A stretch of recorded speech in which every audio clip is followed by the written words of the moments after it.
Kemudian makna dari pernikahan yang sampai saat ini tidak sedikit dari para istri belum memahaminya adalah pernikahan merupakan jalan istimewa bagi muslimah untuk bisa dengan mudah memasuki surga yang didambakan. Sebab di pernikahan nantinya akan banyak saat yang kapan wanita yang telah menjadi seorang istri menyikapi ujian rumah tangganya dengan sabar, ikhlas serta berharap ridha Allah, maka saat tersebut dapat menjadi tabungan akhirat yang nilai pahalanya sungguh tidak bisa dibandingkan dengan nilai pahala seorang wanita yang belum menikah. Ini makna pernikahan yang seharusnya setiap muslimah pahami. Bahkan seharusnya dia pahami sebaiknya jauh sebelum dia akan menuju pernikahan, jamaah. Jika tidak ada prinsip ini dalam diri seorang istri, maka akan dengan gampang dia akan meminta cerai jika merasa tersakiti atau terlukai hatinya. Sehingga sering saya sampaikan saat menuju pernikahan, banyak orang hanya fokus pada mensolihahkan diri demi supaya mendapat pasangan yang juga solih. Padahal ada juga yang tidak kalah penting, yaitu siapkan diri untuk menjadi wanita yang bersabar dan tegar dalam rumah tangga apabila ternyata ikhtiar Anda menjadikan fakta pernikahan tidak sesuai yang diharapkan.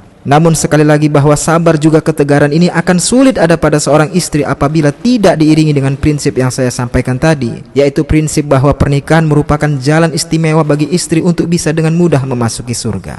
Sebab ketika sebelum menikah seorang wanita memperbaiki diri dan mensolihahkan diri, itu untuk kebaikan diri Anda kepada Allah, bukan agar supaya dapat pasangan yang juga solih. Maka ada seorang istri bertanya, "Ustadz, saya dulu sebelum menikah sudah berusaha memperbaiki diri. Namun mengapa pasangan saya saat ini tidak sesuai dengan saya? Katanya yang solih untuk yang soliha." Ya, masalahnya Anda soliha, namun indikator pasangan idaman Anda adalah yang tampan dan kaya. Atau Anda sudah ikhtiar menunggu pasangan yang baik agamanya, namun ternyata ta'aruf yang terjadi banyak kebenaran dari si calon pria yang masih belum terungkap. Maka sama saja, jamaah. Sehingga ketika akhirnya ekspektasi tidak sesuai yang diharapkan setelah terjadinya pernikahan, maka prinsip ibadah demi meraih ridho dan surga Allah ini yang akan menjadikan seorang istri ataupun seorang suami bisa lebih bersabar dalam perjalanan episode pernikahannya. Sehingga banyak sekali kan dalil yang menjelaskan saat seorang suami atau terutama saat seorang istri bersabar dengan akhlak pasangan yang belum baik, maka balasannya tidak lain adalah surga. Sebab dalam kaidah dikatakan bahwa semakin sulit keadaan dalam beramal ibadah, maka semakin dahsyat pahala yang akan dia dapat. Al-ajru ala qadri masyaqqah. Kesulitan dan kesusahan menjadi potensi bertambah dahsyatnya pahala yang akan didapat.